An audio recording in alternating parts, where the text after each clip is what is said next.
महोबा के वीरों के सम्मान में लिखा गया है आलखंड। आलखंड प्रदर्शित करता है महोबा के दो महावीर आला और ऊदल की वीर गाथा को।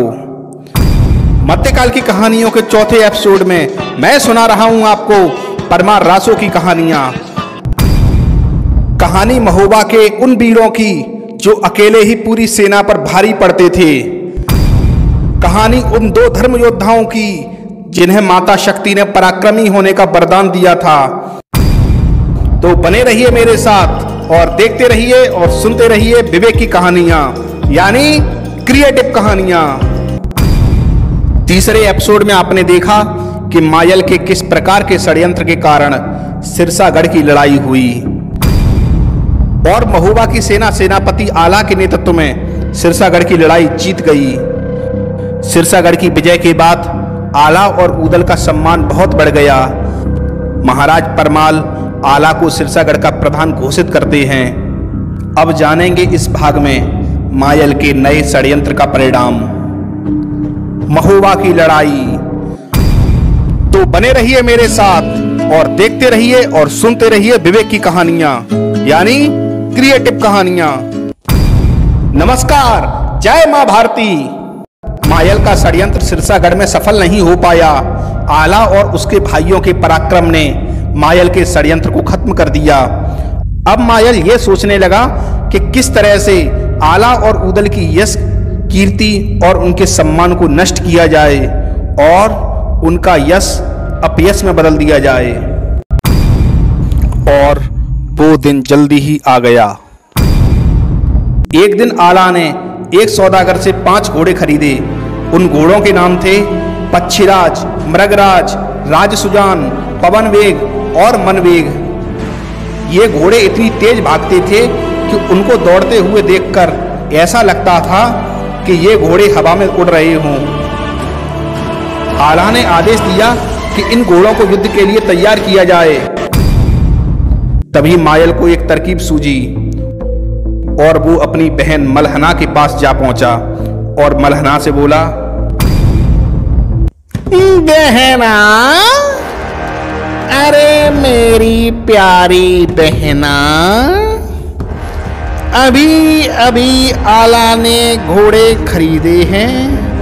बेशकीमती घोड़े हैं मेरी बहना, लेकिन मुझे चिंता सता रही है कि आला इन घोड़ों का क्या करेगा। आखिर इन घोड़ों की अचानक क्या जरूरत आन पड़ी। बहना, मुझे तो दाल में कुछ काला लग रहा है। तो मलहना बोली, हाँ तो इसमें कौन सी बड़ी बात है भैया, युद्ध के लिए तो हमेशा ही घोड़े खरीदे जाते हैं। तो मायल बोला, तू बड़ी भोली है बहना, झूठ बोले कौवा काटे। बहना, मेरे गुप्तचरों ने तो मुझे ये बताया है कि ये किसी और कारण से खरीदे गए हैं। बहना, ये दोनों भाई आला और ऊदल ब्रह्म कुमार और महाराज को मारकर गद्दी हथियाना चाहते हैं, इसीलिए इन्होंने घोड़े खरीदे हैं। अब मलहना के चेहरे पर चिंता की लकीरें उभर आईं और वो हड़बड़ाती हुई बोली, नहीं नहीं नहीं भैया, यह सच हो नहीं सकता। मायल बोला, मन तो मेरा भी नहीं मानता कि आला और ऊदल ऐसा षड्यंत्र कर सकते हैं, लेकिन सच तो सच होता है, भले ही वो कड़वा हो। और मैं तो ये सोच रहा हूं, उस पल का दृश्य क्या होगा जब ब्रह्म कुमार और महाराज परमाल के सब जमीन पर पड़े होंगे। ये सोच सोच कर मेरे तो हाथ पांव फूल रहे हैं बहना, और इसीलिए लिए सबसे उचित ये होगा कि तुम जल्दी जाकर महाराज को इसकी सूचना दो। मल्हना ऊदल को अपने सगे बच्चे से ज्यादा प्यार करती थी, लेकिन मायल की बातों ने उसके हृदय में एक बड़ी खोट डाल दी। मल्हना महाराज परमाल की पत्नी थी। आला ऊदल उसके पति को मार डालेंगे, ये सोचकर वो महाराज परमाल के पास पहुंच गई और राजा परमाल को सारी बात बताई। तो महाराज परमाल बोले, नहीं नहीं महारानी, वो ऐसा कभी नहीं करेंगे। वो परम स्वामी भक्त हैं, आप अपने मन में ऐसा विचार ला भी कैसे सकती हैं। तो मल्हना बोली, महाराज अगर ऐसी बात है तो आप आला ऊदल से 2 घोड़े ले लीजिए, देख लेना वो आपको घोड़े नहीं देंगे। इस पर महाराज परमाल बोले, ठीक है, अगर ऐसी बात है तो हम ऐसा ही करते हैं। महाराज परमाल ने आला और ऊदल को बुलाया। आला और ऊदल महाराज परमाल के सामने आए तो महाराज परमाल ने पूछा, तुमने ये घोड़े कहां से लिए? ऊदल बोले, महाराज हमने 5 घोड़े खरीदे हैं, पक्षराज, मृगराज, राजसुजान, पवनवेग, मनवेग, और ये ऐसे घोड़े हैं जो बहुत तेज भागते हैं। तो अलहैत ऊदल की बात को इस प्रकार से कहते हैं, अरे ऊदल बोले, तब राजा से देव निधि ने रखने मान, 5 पछड़े अति विशिष्ट हैं, भर भर भर के करे उड़ान, पक्षराज मृगराज घोड़ दो, एक घोड़ रहे राज सुजान, और पवन वेग मन वेग भय दो, 5 लगे उड़ाकर प्राण। ऊदल की बातों को सुनने के बाद महाराज परमाल बोले, ये घोड़े तुम हमें दे दो, अगर मना करोगे तो महुआ में तुम्हारा कोई स्थान नहीं होगा। राजा परमाल की ऐसी बातों को सुनकर पूरी राजसभा चौंक गई। सब लोग महाराज का मुंह ताकने लगे कि महाराज ऐसी बातें आला और ऊदल से कैसे कर सकते हैं। आला और ऊदल दोनों भाई खुद भी ये नहीं समझ पा रहे थे कि महाराज ऐसे कैसे कह सकते हैं। तो आला बोले, महाराज आप हमसे ऐसी बातें कैसे कह सकते हैं, जबकि ये बात तो आपको भी पता है कि ये घोड़े सेना के लिए नहीं खरीदे गए हैं। तभी ऊदल बोले, क्षमा करें महाराज, आप हम पर संदेह कर रहे हैं, जबकि पूरा भारतवर्ष इस बात को जानता है कि हमारी निष्ठा इस राज सिंहासन के लिए है। आला बोले, महाराज हम आपके संदेहों को दूर नहीं कर सकते। और ऊदल से बोले, चलो ऊदल।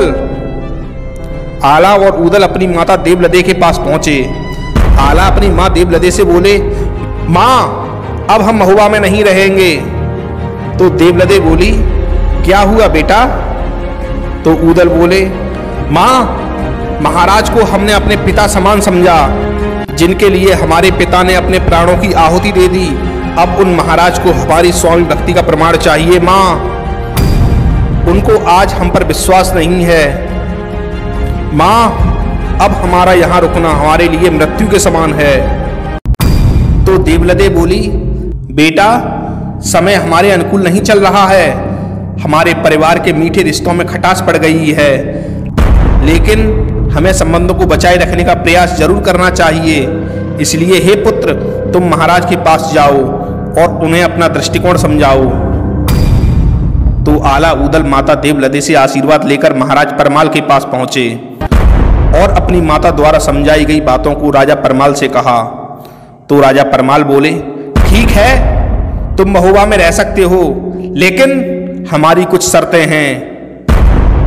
तो आला बोले, आदेश कीजिए महाराज। तो महाराज परमाल बोले, खाने में तुम गाय का मांस खाओगे, पीने में तुम गाय का रक्त पियोगे, और सोओगे तो अपनी बहन के साथ सोओगे। राजा परमाल की ऐसी बातों को सुनकर आला गुस्से से तिलमिला गया और वहां से उठकर चला गया। ऊदल ने भी अपने गहने उतार कर फेंक दिए और राज्य की तलवार महाराज परमाल के चरणों में रख दी। इस घटना का वर्णन अलैत इस प्रकार से करते हैं, क्रोधित आला उठकर चंदा पूरा तहत के पहुंचो जाए, और ऊदल बोलो तब राजा से पकड़ी गहना धरी तुम्हारे। अब महाराज परमाल ने आला और ऊदल को देश से निकल जाने का आदेश दे दिया। भाद्रपद का महीना चल रहा था समय आधी रात था। घनघोर वर्षा हो रही थी और उस घनघोर वर्षा में आला और ऊदल अपनी माता देवलती के साथ महोबा छोड़कर चल दिए। पूरे महोबा राज्य के लिए ये क्षण बहुत दुखदाई था। इस क्षण के बारे में अलहद गाते हुए रो पड़ते हैं। नैना नैना सुडारे नैना न का उठा दिखाए, आला चले हैं उदल चले हैं, जैसे राह में घन चली, जैसे राह में घन चली, जैसे राह में घन चली जा। अरे सावन चुरिया नागर छोरा वन जरीरे पनीरे जा, और टप टप बूंदे गिरे कपूरन, दया न कहू ठाह दिखा, दया न कहू ठाह, दया न कहू ठाह दिखा, दया न कहू ठाह दिखा। अरे आला चले हैं उदल चले हैं, जैसे राम लखन चली जा, आला चले हैं उदल चले हैं, जैसे राम लखन चली जा। राजा के डर से को न बोले, नैना टबिक टबिक रहे जा, राजा के डर से को न बोले, नैना टबिक टबिक रहे जा। नगर निवासी आंसू डारे, फिर से राम चले वन में, फिर से राम चले वन में, से राम चले वन में। अरे आला चले हैं उदल चले हैं, जैसे राम चले हैं उदल चले हैं, जैसे राम लखन चले हैं, उदल चले हैं, जैसे राम लखन चली जाए। आला और ऊदल को देश निकासा हो गया। आला ऊदल ने महोबा राज्य छोड़ दिया और वे नगर नगर भटकने लगे। कुल मिलाकर उस समय भारत माता के दो महावीर योद्धाओं की दुर्दशा हो गई और ये समाचार पूरे भारत वर्ष में फैल गया। ये समाचार कन्नौज के राजा जयचंद को भी प्राप्त हुआ, तो जयचंद ने आला और ऊदल को बुलाने के लिए दूत भेजा। वो दूत आला और ऊदल के पास पहुंचा और उस दूत ने बड़ी विनम्रता के साथ राजा जयचंद का संदेश आला और ऊदल को सुनाया। संदेश ये था कि राजा जयचंद ये चाहते थे कि आला और ऊदल दोनों भाई कन्नौज राज्य के सेनापति का पद स्वीकार कर लें। राजा जयचंद के इस आग्रह रूपी संदेश को आला ने स्वीकार कर लिया और आला और ऊदल अपनी माता देवलती के साथ कन्नौज चल दिए। कन्नौज में पहुंचते ही राजा जयचंद ने आला और ऊदल का राजकीय सम्मान के साथ स्वागत किया और उनको कन्नौज के राजमहल में स्थान दे दिया। इधर महोबा की जनता आला और ऊदल के महोबा त्यागने से बहुत दुखी थी। राजमहल की हवाओं में अब वो चहचहाट नहीं थी। अब राजमहल के मैदान में अभ्यास के दौरान तलवारों की खनखनाहट में वो भी अब झंकार नहीं रही। लेकिन एक आदमी था जो इस घटना से बहुत खुश था और वो था मामा मायल। इस बार आखिरकार उसका दांव सही निशानी पर बैठा था, लेकिन उसकी ईर्ष्या अभी भी शांत नहीं हुई थी। मायल के दिमाग में अभी भी षड्यंत्र चल रहा था। अब मामा मायल और नया षड्यंत्र सोचने लगा और इधर आला और ऊदल कन्नौज की सेना के प्रशिक्षण में लग गए। वो कन्नौज की सेना को मजबूत कर रहे थे। एक दिन मौका मिलते ही मामा मायल पृथ्वीराज चौहान के दरबार दिल्ली जा पहुंचा और उसने पृथ्वीराज चौहान के कान भरने शुरू कर दिए। उसने पृथ्वीराज चौहान से कहा, महाराज, महोबा ने आपका बहुत अपमान किया है। किसी समय पर सिरसागढ़ दिल्ली का हिस्सा हुआ करता था, लेकिन महोबा की सेना ने सिरसागढ़ हत्या लिया है महाराज। इस सब से मुझे बहुत तकलीफ होती है महाराज। महाराज, मेरी बस इतनी सी इच्छा है कि सिरसागढ़ की गद्दी पर आपके पुत्र युवराज पारथ राज्य करें। महाराज, असल में देखा जाए तो सिरसागढ़ पर चढ़ाई की तैयारी आप गलत कर रहे हैं महाराज। आपको तो सीधे महोबा पर चढ़ाई करनी चाहिए, क्योंकि आपके सिरसागढ़ हारने की मुख्य वजह तो महोबा ही है ना महाराज।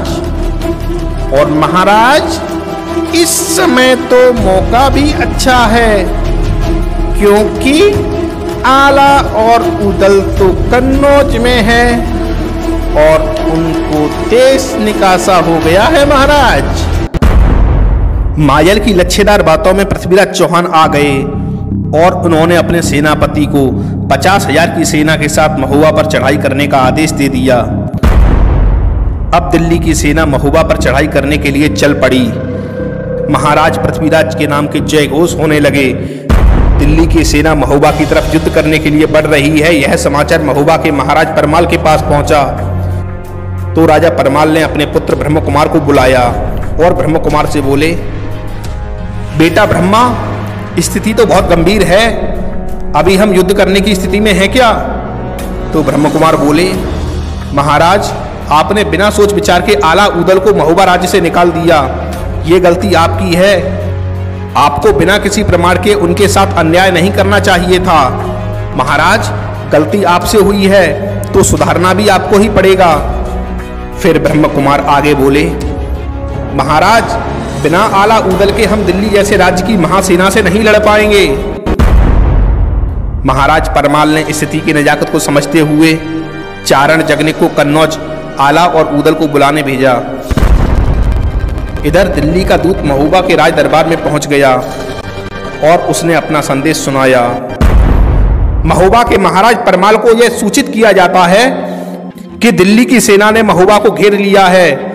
महाराज परमाल या तो महुआ राज्य छोड़ दें या फिर रणभूमि में आए। तो महाराज परमाल ने दूत से कहा, दूत, तुम अपने सेनापति से जाकर कह दो कि अभी महुआ के योद्धा महुआ में नहीं हैं, इसलिए हमें रणभूमि में आने में 15 दिन का समय लगेगा। पृथ्वीराज चौहान महुआ पर तत्काल आक्रमण करना चाहते थे, लेकिन राजा परमाल के 15 दिनों की मोहलत मांगने पर वे धर्म संकट में पड़ गए, क्योंकि पृथ्वीराज बड़े शालीन और धर्म योद्धा थे। आखिर पृथ्वीराज चौहान ने धर्म युद्ध के नियमों का पालन करते हुए महुआ को 15 दिनों की मोहलत दे दी। इधर चारण जगनिक कन्नौज महाराज परमाल का संदेश लेकर पहुंचे। वहां कन्नौज के राजमहल में वे आला उदल से मिले और महाराज परमाल का संदेश सुनाया और उनको महुआ चलने के लिए कहा। तो उदल बोले, जगनिक, अब हम महुआ कभी नहीं जाएंगे, अब हमारे कदम महुआ में कभी नहीं पड़ेंगे। चारण जगनिक ने उनको समझाने बुझाने का बहुत प्रयास किया, लेकिन वे नहीं माने। चारण जगनिक और आला उदल की बातों को भीतर से माता देवलदे सुन रही थीं। जब आला और उदल ने चारण जगनिक को महुआ चलने के लिए स्पष्ट बना कर दिया, तो देवलदे बाहर निकल आईं और अपने दोनों बेटे आला और उदल पर क्रोधित होती हुई बोली, जो व्यक्ति अपनी माता और मातृभूमि का कर्ज नहीं चुका सकता, उसे जीवित रहने का कोई अधिकार नहीं है। पुत्र, आज तुम दोनों की ऐसी बातें सुनकर मुझे ऐसा लग रहा है कि मैंने तुम्हें पैदा ही क्यों किया, तुम्हें पैदा होते ही मार डाला होता। तुमने आज मेरी कोख कलंकित कर दी है। पुत्र, माता देवलदे की ऐसी बातें सुनकर आला और उदल बहुत लज्जित हुए और माता देवलदे से क्षमा याचना करने लगे और बोले, हमें क्षमा कर दो माँ, हम जाएंगे और जीतेंगे। माँ, हम पृथ्वीराज चौहान का घमंड चूर कर देंगे। आला और उदल पृथ्वीराज की सेना से लड़ने महुआ जा रहे हैं। ये समाचार कन्नौज के राजा जयचंद के पास पहुंचा तो राजा जयचंद बहुत खुश हुए, क्योंकि राजनीतिक दृष्टि से देखा जाए तो पृथ्वीराज चौहान बहुत ही शक्तिशाली राजा थे और उनकी शक्ति पर आला और उदल ही अंकुश लगा सकते थे। और ये एक अवसर था कि पृथ्वीराज की सेना को हराकर पृथ्वीराज चौहान की शक्ति को दिल्ली तक ही सीमित रख दिया जाए। तब राजा जयचंद ने अपने भतीजे लाखन को बुलाया और लाखन को 50,000 सैनिकों की सेना के साथ आला और उदल के साथ महुआ रवाना कर दिया। आला और उदल ने महुआ की सीमा के निकट कीर्ति सागर में डेरा डाल दिया और चारण जगनिक को महाराज परमाल के पास अपना संदेश देकर भेजा। चारण जगनिक आला और उदल का संदेश लेकर महुआ राजमहल में पहुंचे और महाराज परमाल को संदेश सुनाया। आला उदल का संदेश मिलते ही महाराज परमाल आला और उदल के पास पहुंचे और उनको राजमहल बुला लाए। सुबह हुई। अगले दिन महुआ के 5 वीर एक साथ बैठे युद्ध की रणनीति पर विचार करने लगे। युद्ध की व्यूह रचना तैयार कर ली गई और महाराज पृथ्वीराज को युद्ध शुरू करने का पत्र एक दूत के हाथों भेज दिया गया। पत्र मिलते ही महाराज पृथ्वीराज ने अपने सेनापति चामुंडा राय को युद्ध शुरू करने का आदेश दे दिया। अगले दिन सुबह दोनों सेनाएं रणभूमि में आमने सामने आ गईं। महोबा की सेना का नेतृत्व सेनापति आला कर रहे थे। सेनापति आला को महोबा की सेना का सेनापति देखकर चामुंडा राय डर गया, क्योंकि आला और ऊदल की शक्ति का प्रदर्शन वो सिरसागढ़ की लड़ाई में देख चुका था। दोस्तों, अगर आपने इस कहानी का तीसरा भाग सिरसागढ़ की लड़ाई नहीं देखी है तो नीचे डिस्क्रिप्शन बॉक्स में उसकी लिंक है, तो वहां लिंक पर क्लिक करके आप सिरसागढ़ की लड़ाई वाला भाग जरूर देखें। खैर, आला को महोबा की सेना में देखकर दिल्ली का सेनापति चामुंडा राय बहुत घबरा गया, लेकिन अब तो युद्ध होना निश्चित हो गया था। तो भयानक रणभेरियों और नगाड़ों के शोर में युद्ध शुरू हो गया। दोनों सेनाएं भयानक रूप से लड़ने लगीं। रणभूमि में आला अपने भाइयों के साथ डट गए। कैमास नाम के योद्धा से ऊदल, वाल्मीर से मलिखान, युवराज ब्रह्मा पारत से, लाखन कन्न से, पुंडी ढेबा से बुरी तरह से भिड़ गए। ऊदल ने अपने दूसरे बार में ही कैमास को घायल कर दिया और कैमास रणभूमि छोड़कर भाग गया। महोबा के सैनिक राजा परमाल की जय जयकार करने लगे। तभी ऊदल ने भयंकर ललकार लगाई। ऊदल की ललकार को अलैत इस प्रकार से गाते हैं, और दाव बेदुला ऊदल आवे लहरत आत बैगनी आद, मोचन मोचन घोड़ा नाचे ऊदल कहे पुकार पुकार, नौकर चाकर को नहीं है तुम सब भैया लगो हमार, और मातृभूमि पर जे संकट है सब भैया मिलकर प्रहार। ऊदल की भयानक ललकार सुनकर महोबा की सेना का जोश एकदम दूना हो गया और वो दिल्ली की सेना पर बुरी तरह से टूट पड़ी। इधर दूसरी तरफ रणभूमि में महोबा के सेनापति आला और दिल्ली के सेनापति चामुंडा राय के बीच भयानक लड़ाई चल रही थी। दोनों सेनापति बुरी तरह से एक दूसरे की सेनाओं का संहार कर रहे थे। तभी दिल्ली के सेनापति चामुंडा राय ने आला को ललकार लगाई, अरे ओ आला, इतने सैनिकों को कटवाने का क्या फायदा? इस लड़ाई का निर्णय अभी हो जाएगा। हम और तुम दोनों मल्ल युद्ध करते हैं। जो मल्ल युद्ध जीतेगा विजय उसकी होगी। तो महोबा के सेनापति आला बोले, ठीक है चामुंडा, तेरी ये इच्छा है तो ये इच्छा हम अभी पूरी किए देते हैं। और ललकारते हुए बोले, आज अभी तुझे मिट्टी में मिला दूंगा। आए तू दिल्ली जिंदा वापस नहीं जा पाएगा, आजा। और दोनों सेनापतियों ने इशारा किया और तभी दोनों सेनाओं में युद्ध रुकने का बिगुल बज गया। बिगुल की आवाज सुनकर दोनों सेनाओं के सैनिक रुक गए और सबने अपने हथियार जमीन पर रख दिए। अब रणभूमि में दोनों तरफ के सेनापति आला और चामुंडा राय डट गए और दोनों के बीच भयानक मल्ल युद्ध शुरू हो गया। एक पहर तक दोनों कुश्ती लड़ते रहे, लेकिन कोई नतीजा नहीं निकला। दोनों योद्धा भयानक मल्ल युद्ध कर रहे थे। कभी आला ऊपर होते तो कभी चामुंडा राय। तभी आला ने एक खतरनाक दाव चला और चामुंडा राय को धोबी पछाड़ दे मारी, जिससे चामुंडा राय एक तरफ जा गिरा और आला बिजली की तेजी के साथ उसके सीने पर बैठ गए। अब चामुंडा राय चारों खाने चित्त हो गया। आला ने चामुंडा राय को इस तरह से जकड़ा कि चामुंडा राय हिल भी नहीं पा रहा था। फिर चामुंडा राय ने जमीन में हाथ मारकर अपनी हार स्वीकार कर ली।